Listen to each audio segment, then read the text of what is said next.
Your Excellencies, ladies and gentlemen, I am Tim Huxley, Executive Director of the International Institute for Strategic Studies Asia, and it's my great pleasure to welcome you to this morning's IISS Fullerton Lecture here in the Fullerton Hotel in the heart of Singapore's financial district. This is the 6th lecture in this year's series. It's excellent to see such a strong audience from this city-state's intellectual, government, business, and media spheres with us this morning for this important event. We're delighted today to welcome President Felipe Calderón, President of Mexico, or the United Mexican States, as his country is more properly known.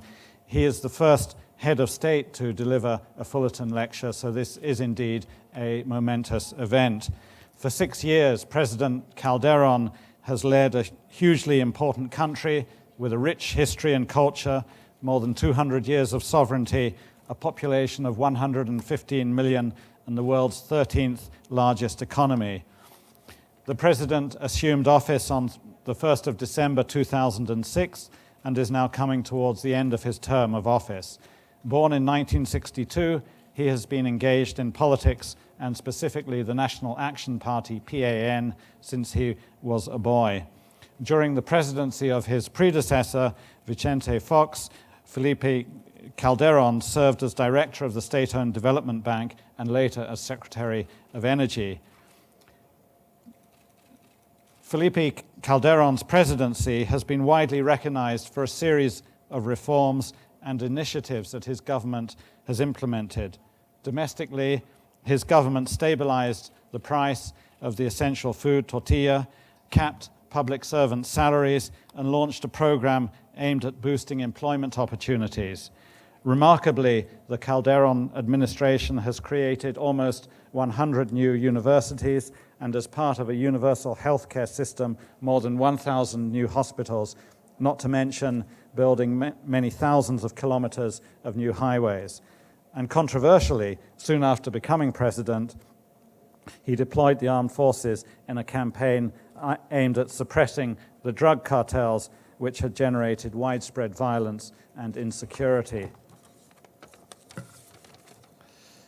Mexico's foreign relations have traditionally been focused on the country's immediate region, and particularly on the United States. The country has increasingly become part of an integrated North American economy since joining NAFTA. However, under President Calderón, through the Mesoamerican Integration and Development Project, greater emphasis has been given to relations with other Latin American countries. Mexico's economic future depends on widening its international connections, and the President has argued strongly in favor of free trade, warning against the dangers posed by protectionism to global economic recovery. And it is this Mexican perspective on the global economy which provides the theme for the President's address this morning. Mr. President, we are greatly honored by your presence here this morning to deliver a lecture in the IISS Fullerton series, and we look forward eagerly to hearing you speak. The floor is now yours.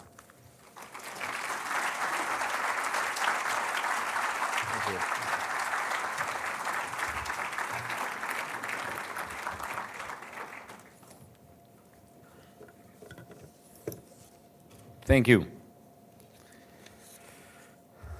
Thank you, Dr. Tim Huxley, Executive Director of the International Institute for Strategic Studies, dear professors, students, leaders, distinguished guests, ladies and gentlemen. Well, for me, it's a pleasure to be here, and I want to thank the members of this prestigious research center for this opportunity to participate and to share our visions, the Mexican vision of the global economy. And of course, if we have time to listen and try to answer some of your questions. Today, as long we are coming from APEC meeting in Vladivostok in Russia, I would like to share with you the Mexican perspective on the global economy. And I will divide my remarks in 3 parts. First, the global economic crisis. Second, the steps taken in the context of the G20 to face this situation. Let me remember that Mexico is heading the G20 since December last week. And third, the prospects for the future in our understanding. By the first, it is easy to forget that this is the world's global economic crisis in living memory. Actually, we remember this particular week that on September 2008, September 15 in 2008, 4 years ago, Lehman Brothers applied for Chapter 11 in the United States. And this crisis has had several stages. The first one, as we all remember, started exactly 1 month like this, 4 years ago, when the US financial markets collapsed, creating a clear and present danger for the global economy. In Mexico, as many other nations, this provoked one of the worst economic recessions ever. Let me tell you that in 2009, our economy fell down 10% at annual rate by 2 quarters in a row, first and second quarter of 2009. And it was, by the way, we had elections after that. So once the financial market started to stabilize, the next stage of the crisis was marked by the responses of governments around the world. And those responses were different. As we were talking in the G20 meeting during several summits, a counter-cyclical policy was required. And many countries put in place counter-cyclical measures to protect their economies from the shock waves of the financial turmoil. And that was the case of Mexico as well. In my country, we implemented counter-cyclical measures to save jobs and to keep our industries afloat. In that sense, we created specific programs to save jobs in the export-oriented industries. For instance, we made the so-called technical stops in the manufacturer export-oriented industries. And in that sense, in front of the decisions of the enterprises to fight hundreds of thousands of workers, we proposed to the unions and the companies that if the worker accepts to receive 1/3 less of his salary, and the company accepts to pay 1/3 of the salary, the government accepted to pay the other 1/3 of the salary. And in that sense, we preserved at least 500,000 jobs in export-oriented industry in Mexico, at least by 6 months. That was the agreement. We increased government transfer to the poorest and established a temporary jobs program. In Mexico started a very important social program so-called Oportunidades, which is a conditioned transfer program. And it is conditioned because we are paying to the mothers a monthly transfer under the condition that they bring the kids to the school and the doctor, which is the structural way to break poverty in any country, in my opinion. And several countries are following the same program. For instance, Bolsa Familia in Brazil is exactly a transfer conditioned program, and other in Colombia and Guatemala and other countries.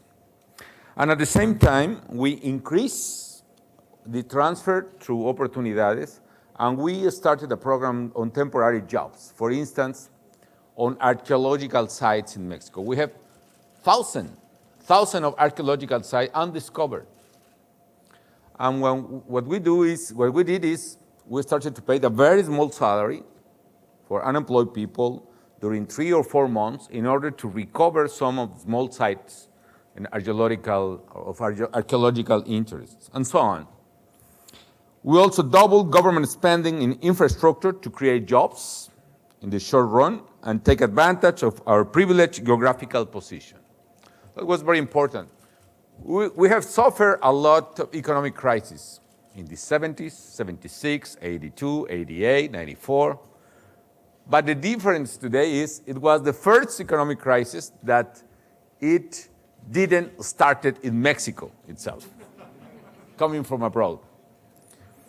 That's one difference. And the second is it was the first economic crisis in which we were able to apply countercyclical measure, and in the other way around to the other crisis, we didn't reduce public expenditure in infrastructure. Actually, we increased public expenditure in infrastructure in the country. Actually, one of the key issues of my administration in order to gain competitiveness of the country was to establish a public-private program and a special long-term program in infrastructure, and we increased from 3% to 5% of GDP a year the expenditure in infrastructure.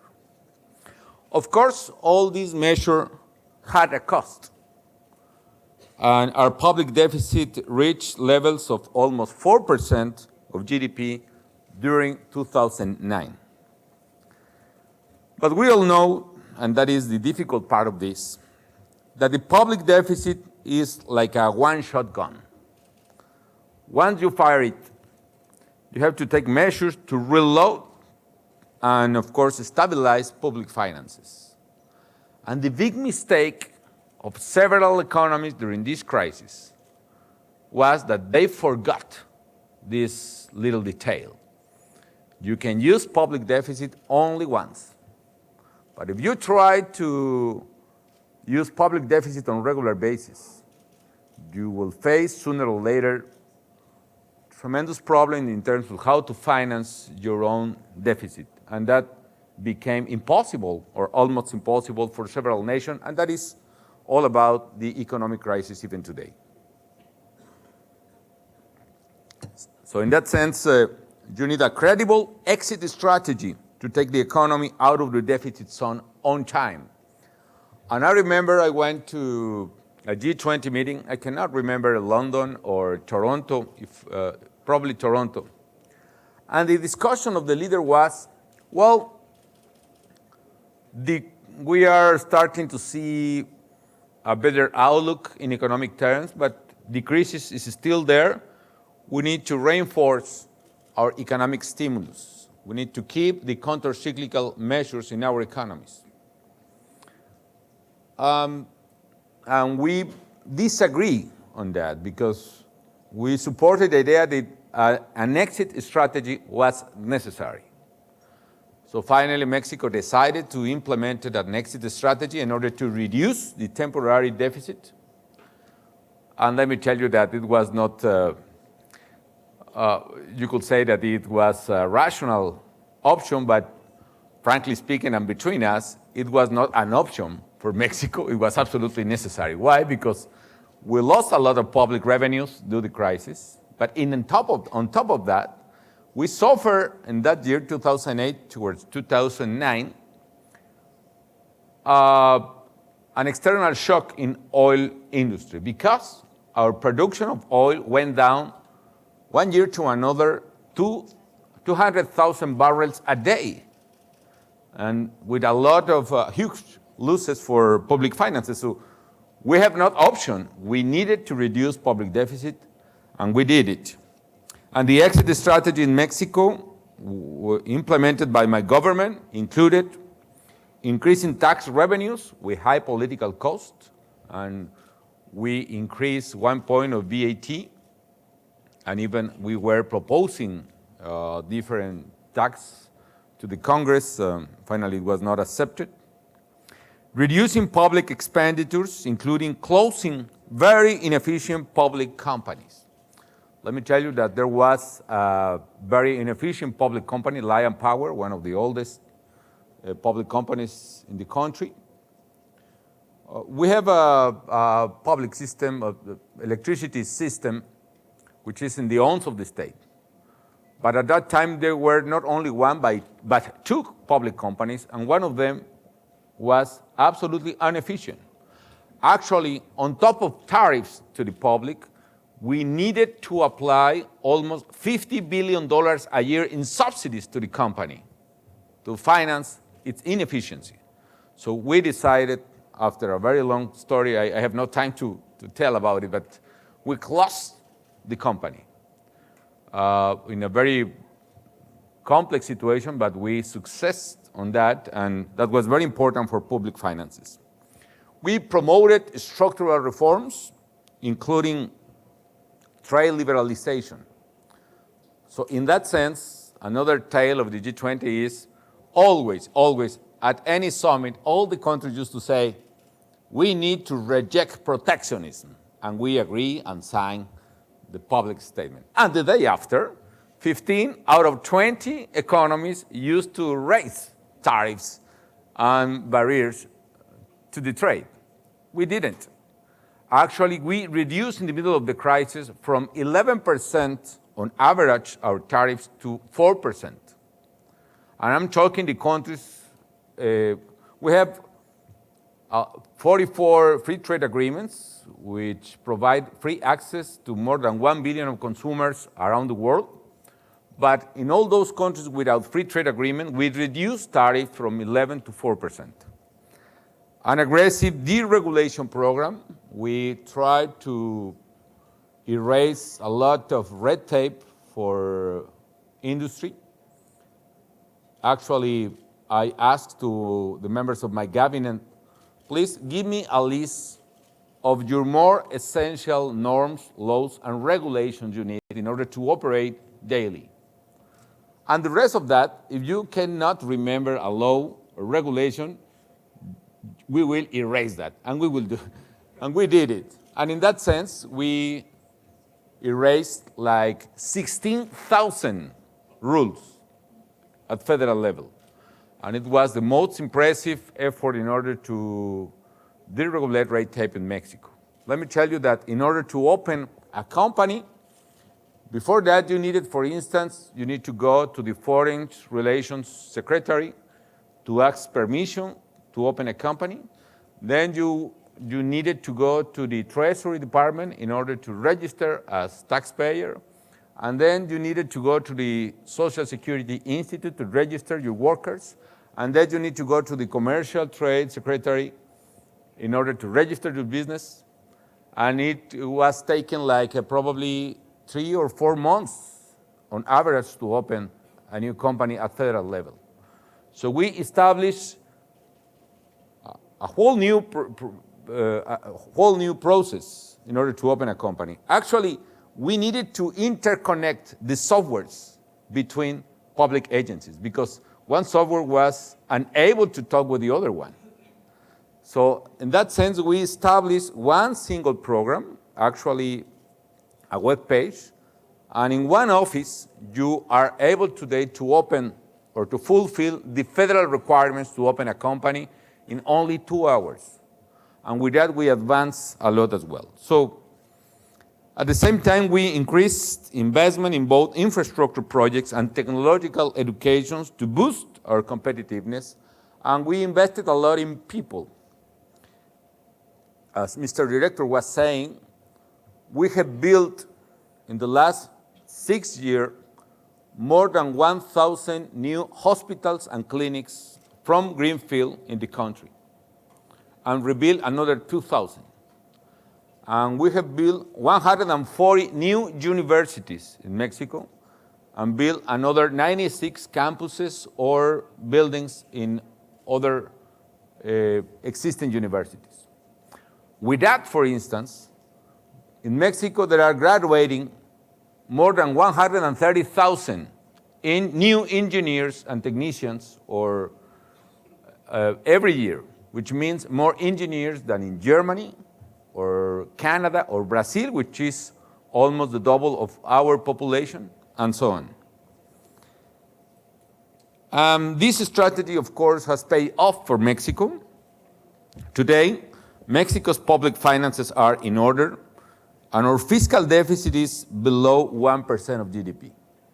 And even including the full investment of Pemex, the oil public company, which is out of the budget by law, our public deficit is the second lowest in the OECD countries today. We have an all-time record foreign reserves. We reached last week $161 billion in foreign reserve, plus 72 billion more that we have available for us on the IMF, due to a special agreement we have. Our economy has grown almost 16% in the last 3 years. So we have had an expansion of 16% after economic crisis, which is not like Singaporean economy, but under the circumstances is a very good one for us. And that was the case of Mexico. But what is clear is a large number of countries around the world, a number of economies around the world, did not have an exit strategy. And they kept the strategy of deficit, and they are paying a very high price on that. This reinforced uncertainty in the global markets, and this provoked a new crisis in the middle of the other crisis by the year 2010. This situation required policymakers to act quickly and boldly to recover confidence and growth. And that was a central part of the problem. Boldness and speed did not characterize the global response to the crisis, in particular in some leadership in the European Union. It was necessary to clearly distinguish between liquidity problems and real insolvency. If the problem is liquidity, you need cash. And if the problem is insolvency, you need debt restructuring. And what exactly the problem with some economies? For instance, if a country like Greece has a debt of almost 200% of its GDP, you are not talking about liquidity problems. Greece is not able to pay such amount of money.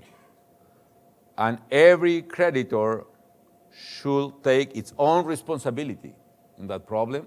So in that sense, you need a full restructuring of that debt, and you need to allocate the cost of that among all the players in the problem. But countries like Italy or Spain have enough economic strength to honor their commitments.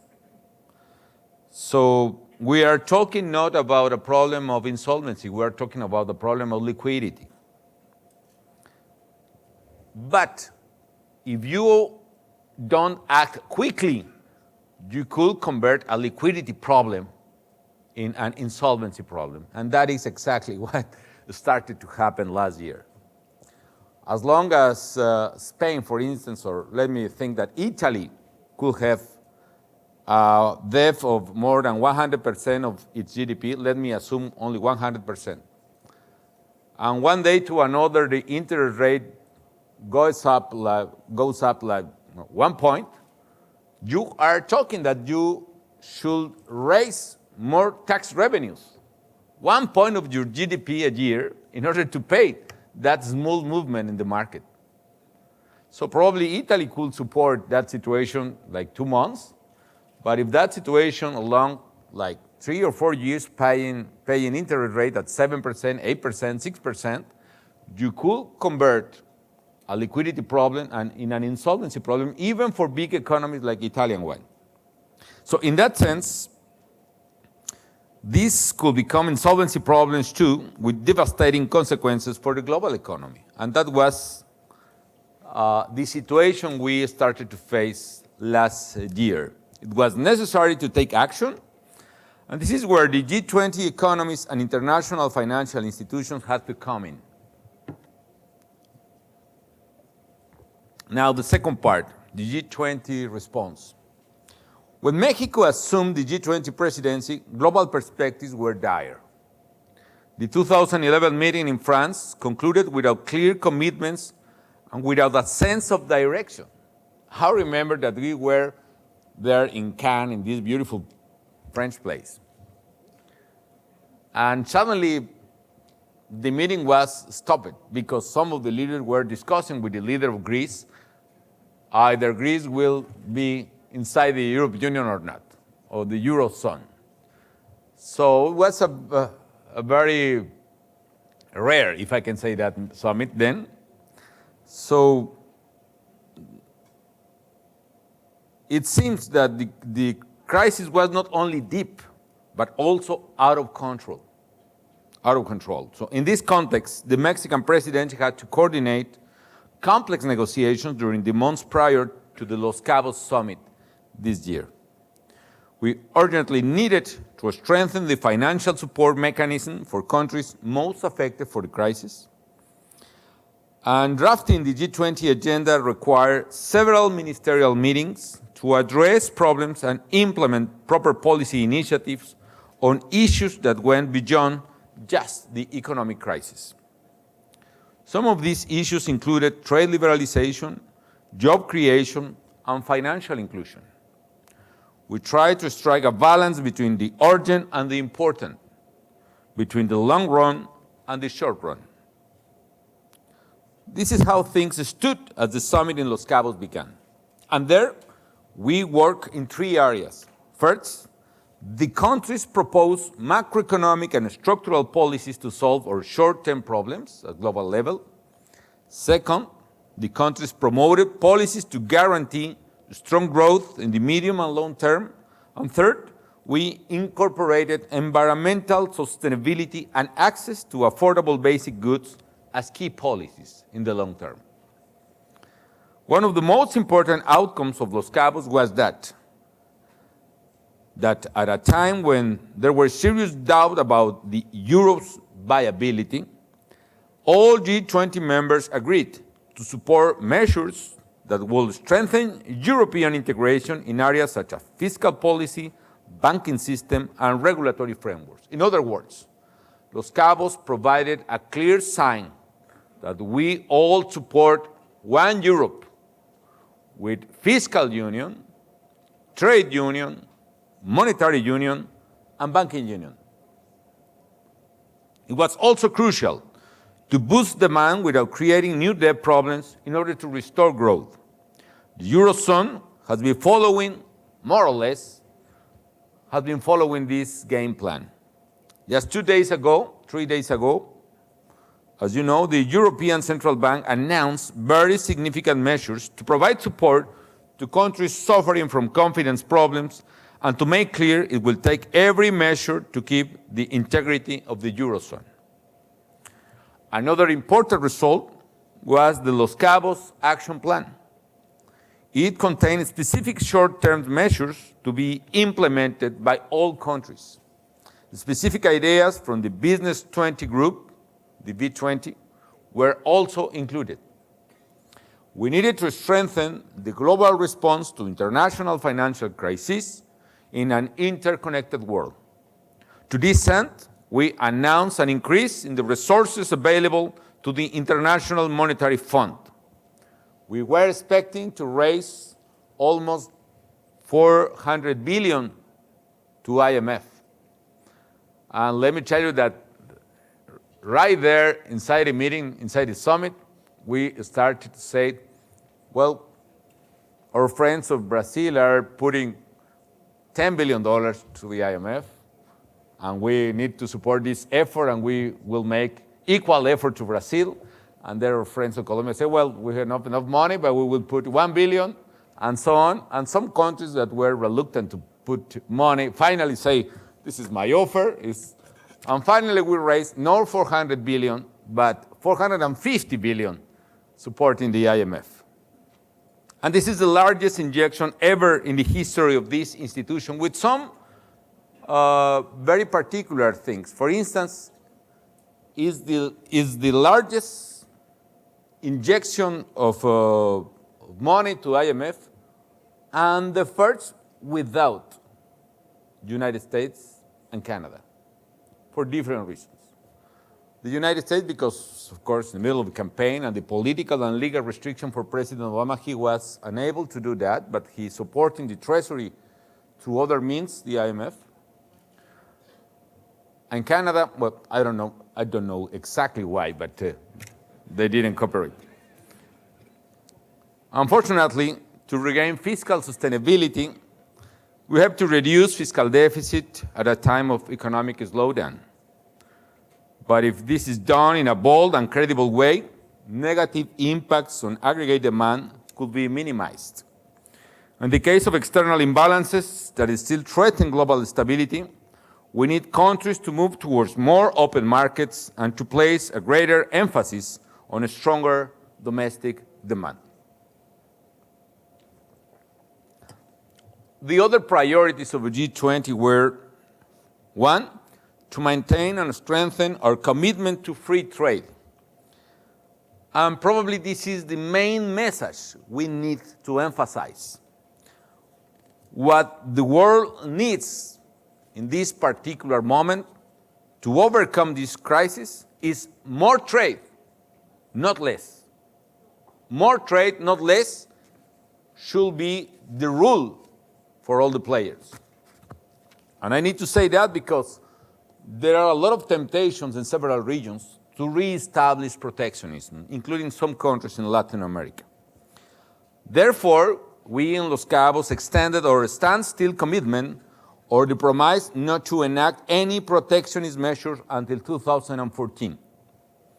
Two, to support the process of the strengthening financial regulation and supervision, as well as the Financial Stability Board, because well-allocated credit is a very powerful instrument for development. Three, on food security, we agreed to increase public and private investment in agriculture, as well as to carry out actions to increase agricultural productivity. We can implement policies to reduce price volatility. Four, on sustainable development, we agreed to include green growth policy options within the G20 structural reform agenda. Green growth is a way to economic recovery.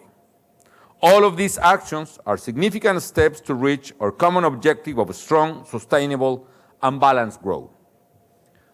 And finally, the road ahead. It is clear that the global economy continues to face important challenges. However, the international economic outlook has improved a lot. The balance of risk has changed and has changed in our favor.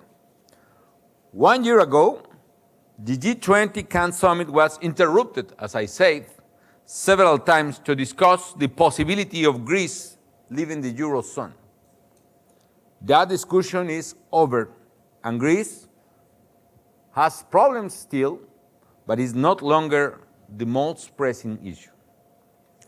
Countries with liquidity problems like Spain and Italy have implemented structural adjustments, and European and international institutions have taken critical measures, such as building a strong and credible firewall finally. The G20 summit in Los Cabos appears to have been a turning point in some sense. The long road to recovery is now clear, and with committed leadership, I'm confident that a new period of global growth could begin very soon. As for Mexico, thanks to the action taken during the recession, and thanks to the effort of our people through a very difficult exit strategy, our macroeconomic fundamentals are sound, and we have strengthened our competitiveness. We remain an economy committed to free trade, as we are convinced that this is the route to reassume growth. We are strengthening our position as privileged logistical platform for international trade with unprecedented investment in infrastructure. We have 44 free trade agreements, which give us access to more than 1 billion consumers and almost 2/3 of the world GDP. Exports are booming in Mexico, and we have gained competitiveness in several high-value sectors like the automotive sectors. For instance, when I took office in 2006, Mexico was the 9th largest exporter of vehicles in the world. And today, we are the 4th largest exporter of vehicles in the world, even surpassing the United States. Last week, I received a very important announcement, for instance, that Audi is going to establish a new facility in Mexico. It's first in the whole America, which implies an investment of $1.3 billion. And in addition to that, we received the same news coming from Mazda, Honda, and I think Toyota is the other one. Well, GM, but they are there by several years. Well, we are doing very well in automotive industry. Now, Mexico, for other data, which is quite interesting. Mexico is exporting more manufacturers than the rest of Latin American and Caribbean countries combined, including Brazil. We are exporting 60% of the total manufacturers of the region. And we have received in the last 5 years $125 billion in foreign direct investment. So Mexico will continue to be a loyal and committed ally in the effort to recover growth. And we are trying to diversify our relationship towards different regions and countries from the United States. Yes, we have a very strong relationship with the American market. Actually, we used to have 80% of our total export going to United States. Today we have 67%, which is high, but we are diversifying through free trade, or trade and investment. And in that sense, we are going to new projects. For instance, in Latin America, we are creating the Pacific Alliance between Mexico, Colombia, Peru, and Chile, and inviting another players. In that sense, now the Pacific Alliance has more economic growth, more exports, more trade than the Mercosur initiative. And second and more important, we are going into TPP, the Trans-Pacific Partnership. And I want to express my gratitude to the people and government of Singapore, because Singapore is supporting a lot Mexico in this particular effort. We realize that the economic growth will be here in the Pacific zone, at least this decade and probably the next.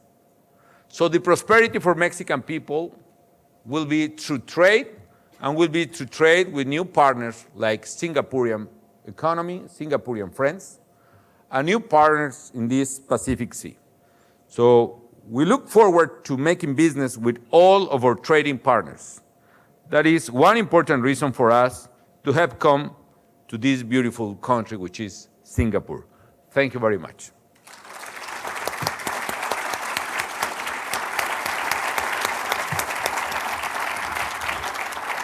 Thank you, that was great.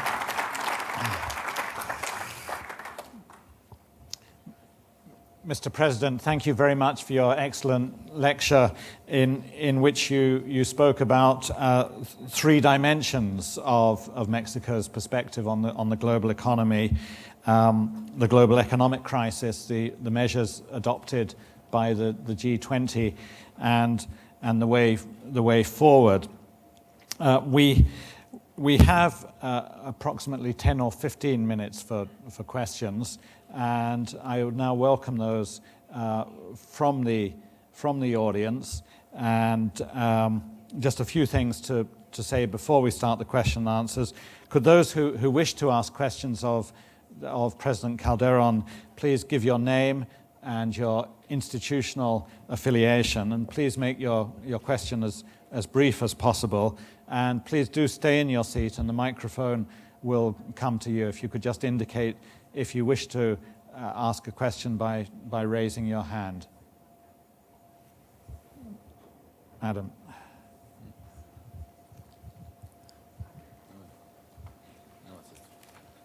Good morning. Stephanie Ley from Culiacán, Sinaloa, Credit Suisse. Mr. President, I think that it is very clear to all of us that your cabinet was responsible for the strategic positioning in terms of macroeconomics of Mexico. And my question to you is, how do you foresee that the next cabinet will take on your excellent doing? Thank you. Thank you very much. Would you like to take more questions? Yes, I saw one. At the back there. Thank you. Azulo Gazon from Mexico City, Apex Secretariat. Last week we saw an article on Financial Times talking about Mexico's exports reaching levels of China exports. And they basically said that the main reason was because of the low cost in salaries. So when are we really going to promote an export policy that goes away from cheap manufacturing and will leap into innovative and more advanced manufacture? Thank you. Thank you. And one more question in this batch. Sir, in the middle there. Good morning, Octavio Gomez from Veracruz, capital of Shore and Marine. A lot of Mexican people here. Yes. Recently, you made an announcement with regards to new discoveries on deep waters in the Gulf of Mexico. So I would like to know what are the next steps forward for Mexico to tackle this. Okay, thank you very much. 3 questions. Yes. Well, let me start with the second one in the sense that, well, indeed, it's true that Mexican exports are growing in a very amazing way, at the rates of double digit by several years. Of course, that implies a lot of jobs for Mexican people. But let me disagree in the sense that it's due the labor cost in Mexico. Because in that sense, the gap between labor costs in Mexico and the labor costs in China or India and other countries is clearly cheaper costs is strictly in salaries is there. On top of that, talking only about labor market, as you know, we have in Mexico unions, very powerful unions, and a lot of free contracts, if I can say that, with those unions in a free environment to bargain and negotiate those. But the reasons and what is interesting is to explore what exactly Mexican competitiveness increase. I don't know if it's some of my friends here in the Mexican delegation has. Do you have my slides, Damian, please? You help me with the competitiveness index. But meanwhile, let me tell you that Mexican competitiveness increase, not due to salaries. Actually, salaries in export industries are above 60% or 50% above the rest of the economy. What Mexico is improving its competitiveness is due to several factors. One is infrastructure. For instance, we have built in 6 years, built or rebuilt more than 20,000 kilometers of roads or highways. How much is that? It's the distance between North Pole and South Pole. And with that, a lot of companies are preferring Mexico. Second is the geographical privileged position we have. Of course, it's not due my government, but but we need to get an advantage of that because we have 3,000 kilometers of border with the largest economy in the world. And let me quote one of my classmates at Kennedy School coming from Singapore, that we were saying a very popular expression in Mexico coined by president 1 century ago that used to say, "Poor Mexico, so close to the United States and too far from God." And some of my colleagues told me, well, we will do anything in order to have not 3,000 kilometers, but also 300 meters of border with the United States. Well, that's the second question about our competitiveness, because a lot of companies are coming to invest in Mexico, coming back from China to Mexico. Third is the investment in human capital or human value, as I do prefer to say, because these 130,000 new engineers every year are providing a marvelous asset for companies. And it is not only a manufacturing process. If I can say, we are trying to provide talent factoring process in Mexico. And let me give you one example.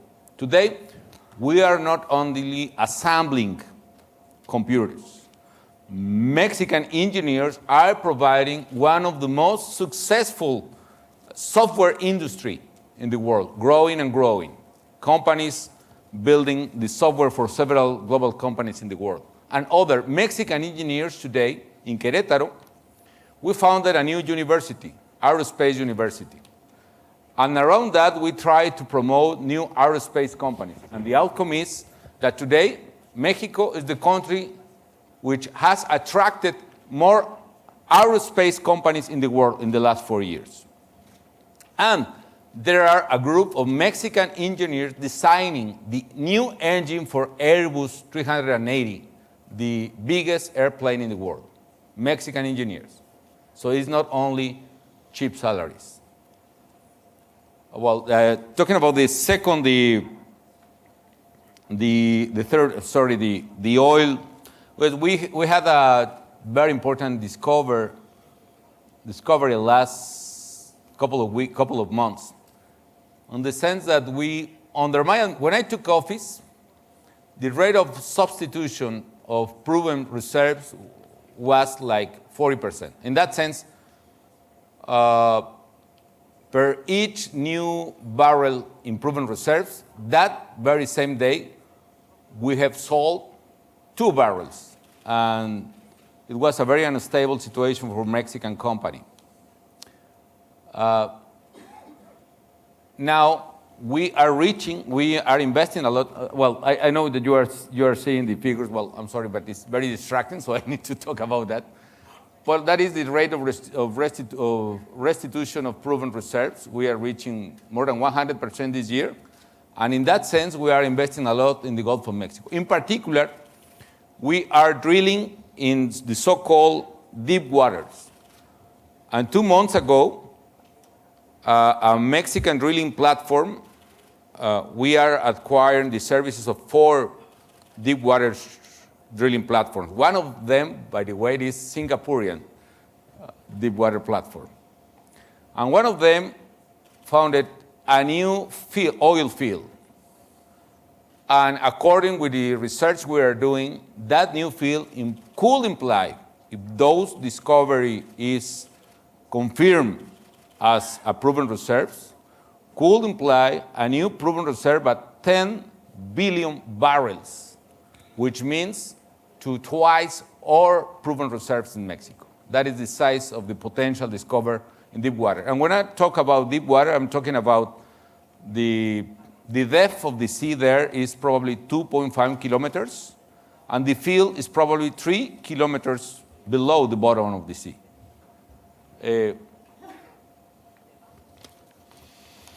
Well, that is the potential. But, in my opinion, it is absolutely necessary to modernize Pemex even more. And it's absolutely necessary to change the legal framework in order to allow Pemex to make, for instance, joint ventures with global companies and specialized companies. We need to learn from the experience of Petrobras in Brazil. President Cardoso made the most important change in legal framework probably in Latin America, changing the situation of Petrobras at the end of the 90s. And with that, Brazil started a new era as oil producer. Brazil was producing at the end of the 90s like 900,000 barrels a day, and today is producing equal to Mexico, 2.5 million barrels a day with that reform. And in that sense, Pemex could produce much better and much more oil and natural gas if Pemex allowed to participate in joint ventures either downstream or in some very particular and complex projects upstream. So that is my opinion, and I think that the next government could consider that. Actually, I have listened the new president talking about that in several fora. So I hope that Mexico will continue its pace in order to be such a strong oil producer. And finally, going to the first question, and a very good one, what is going to do next cabinet? I think that it could be a good question for the next cabinet. at the next government. But I hope that the tremendous effort we have made these years could be continued in next government. I think that the name of the game in this year has been transformation. Transformation of the economy towards competitiveness, transformation of social aspects towards equal opportunities in terms of health and education, and even in the other field that it was mentioned before, in security issues. Let me clarify that the violence in Mexico is not due to the action of the government. The violence is due to the action of the criminals. And the criminals started in the last decade, not only in Mexico, but also in several Latin American countries, a new way to do their action and activities. By tradition, criminals linked with drugs and organized crime used to export, if I can use the expression, only export drugs towards the United States, which is actually the largest consumer of drugs in the world. That is our problem. But they started to try to allocate their drugs in the local markets. And with that, they changed their activities. Instead to look only for point of transfer towards the United States, they started to try to control territories and cities in Mexico, Guatemala, and Honduras, Colombia, Venezuela, and several countries. And what happened with that? It's a problem of, how can I say that, differential calculus. It's a change of dimension. With the traditional business, they were looking only to control a line and a point in the border. But with the new business, they are trying to control the whole territory. It's a new dimension. It's a surface. It's not a line. And with that, they started to fight each other, trying to control the territory, and that is the origin of the violence. And then the intervention of the government is to recover the authority of the state over those territories. So in that sense, the violence is not generated by the government's action. It's the other way around. The violence generated the intervention of the government. And our strategy is in three fields. One is to fight criminals, and we are doing so in a very bold manner. Second, and more important, is to build and rebuild law enforcement institutions. In particular, we are building new police corps, a new attorney general offices in the country. And third, and even more important, we are trying to rebuild social fabric in Mexico through new opportunities for education, jobs, preventing addictions, and so on. And that is, the strategy is a long-term one, and it is difficult, but it's needed to do. Now, I hope that the new government could take the best part of any of this effort of transformation and could continue the effort in order to see in the future a better Mexico. What I'm seeing for the future of Mexico. If we keep on track of this comprehensive effort in several fields, I could see clearly that in the future, Mexico will be a very competitive economy. Actually, it is already a very competitive economy in manufacturing. It will be more equal and justice country, and that will be the outcome of a very important goal we reach in this administration, which is universal health coverage, which means doctor, medicine, treatment, and hospital for any Mexican who needs it.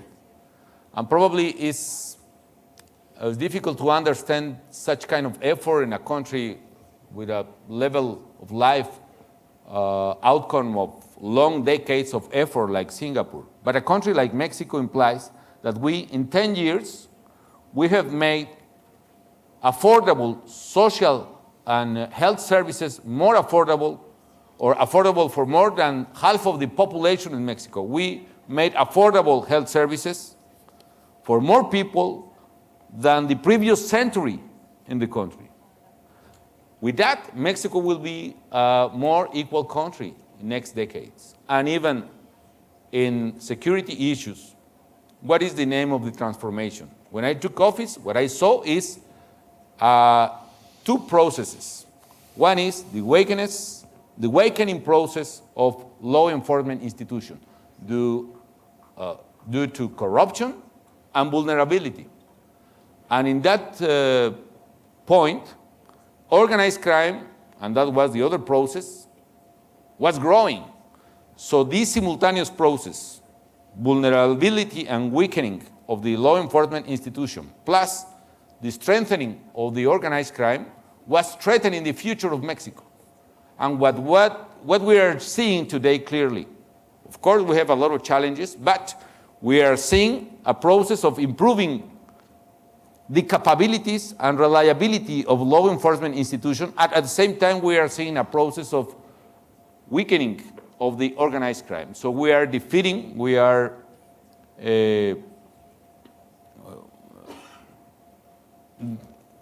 debilitando, how do you say that?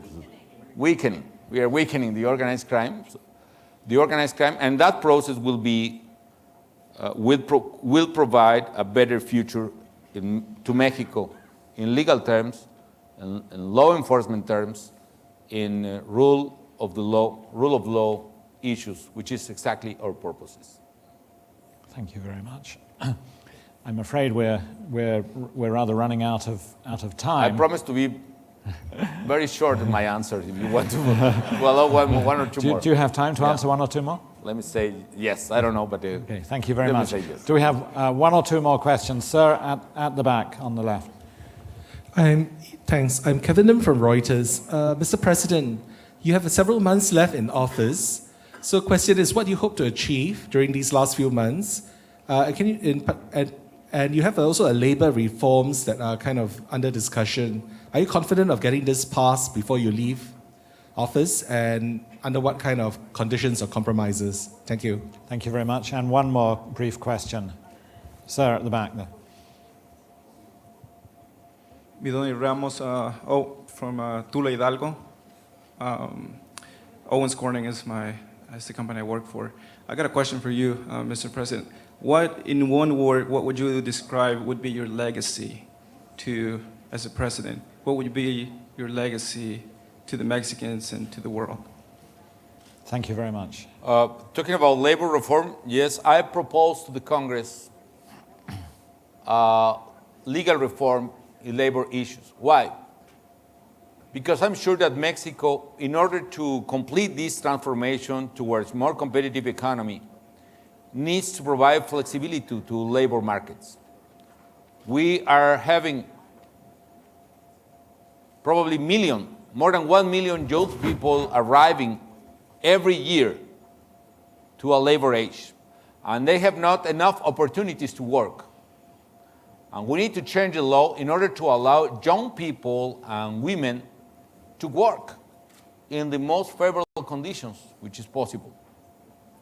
And that is possible, and if we can get the labor reform, Mexico will be even more competitive. And we will get even more economic rate of growth, and that is the goal of that. So the name of the game for me, behind the labor reform, is more jobs for Mexican people, especially for youth and women. I don't know if I will get a positive answer coming from the Congress, but I hope if the Congress keep the law, I will get at least one answer. Because there is a reform in political terms in which a preferential initiative could be solved at least in 1 month in the Congress. And I had this opportunity to present a preferred initiative, and I did that with 2 initiatives. One is labor, and I hope an answer in 1 month in the Congress. And the other one is transparency. What I am proposing to the Congress is that any public cent, any public tax revenue could be tracked for the people since the very beginning to the very end. That is possible today at federal level because we are supporting transparency at federal level, but that is not possible, not yet at local level, local authorities. And I'm proposing a full transparency in public finances at any level of the government. And the second one is difficult to say. Probably the most important in social terms is health, is universal health coverage. That could be the most important part of the legacy in social terms. But as I was mentioning, my purpose was to transform Mexico, and the word is transformation. To transform the law enforcement institutions, to transform the social opportunities through health and education, and to transform economy towards competitiveness. I know that it is difficult with the problems that we have had in terms of crime, due to this change in the performance of the criminal activities, and the problems we have faced in terms of the world's economic crisis for living generations. It is difficult to see today the tremendous effort we have done. However, I'm very sure that in the future, Mexico will be much better, will be safer, will be more equal, and will be more prosperous. And by the way, it will be cleaner than today, because we made a very important effort in environmental issues that I didn't mention. With that, I think that the duty of my generation, and in particular the main obligation of my government, was to realize how important was to start this transformation process in Mexico in this particular moment. As I used to say, if always I consider a privilege the public service, to service Mexico in such difficult time has been a double privilege for me, and I'm very sure for my team. Thank you very much, sir.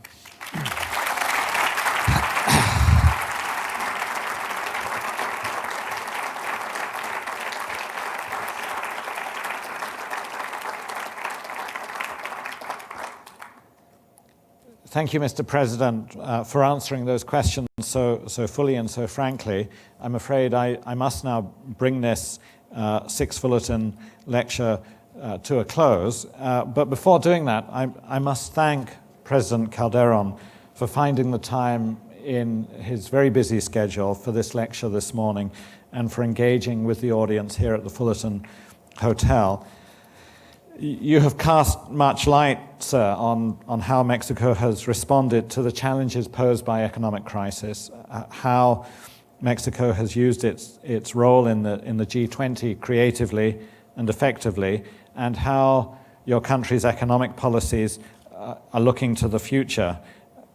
You've also talked much more broadly, particularly about internal security issues and the rule of law in your country, which are obviously crucially important for Mexico's future. So thank you again, Mr. President, for speaking here this morning and giving this audience in Singapore quite a rare opportunity to hear a Mexican perspective on these extremely important issues. Thank you again, sir.